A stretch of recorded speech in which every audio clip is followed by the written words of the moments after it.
Najnovije izjave Željka Mitrovića izazvale su potez razdvajanja, dok mnogi strepe zbog otkaza, on tvrdi da 8 ljudi može da spava mirno.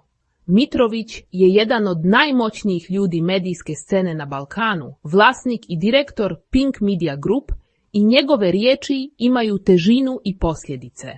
Nedavno je najavio da slijedi val reorganizacije i otkaza u medijskoj kući, što je uznemirilo mnoge zaposlenike i javnost. Mitrović je objasnio da 8 ljudi neće biti dio rezova, jer su, kako kaže, ključni za program i stabilnost kuće. Govoreći o njima, Mitrović je naglasio da su to osobe koje su dokazale lojalnost, profesionalizam i direktan doprinos programu.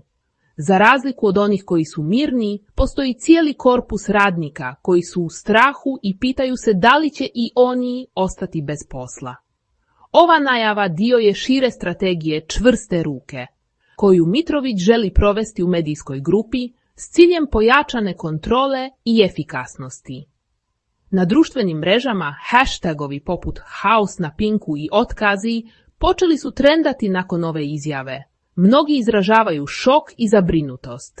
Fanovi tih 8 već spominju imena i raspravljaju o tome zašto su baš oni izabrani za privilegiju. Dok neki podržavaju Mitrovićev potez i misle da nagrađuje vjernost, drugi smatraju da niko ne bi trebao biti iznad reformi. Ova situacija pokreće važna pitanja. Treba li se privilegije davati zbog lojalnosti ili rezultata? Za zaposlene koji nisu u zaštićenoj grupi, ova izjava stvorila je neizvjesnost i tjeskobu, jer niko ne zna na temelju čega će odluke biti donesene.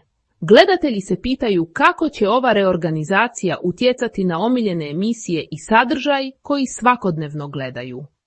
Mediji se šire ovim informacijama ne samo kao novostima, nego i kao temom o stanju radnih prava i praksi u velikim kompanijama.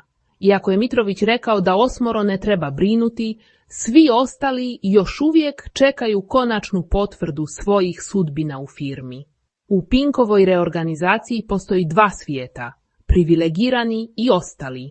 I ova priča pokazuje da čak i unutar velikih medijskih kuća politika, lojalnost i poslovna kultura igraju ogromnu ulogu u odlučivanju o karijerama.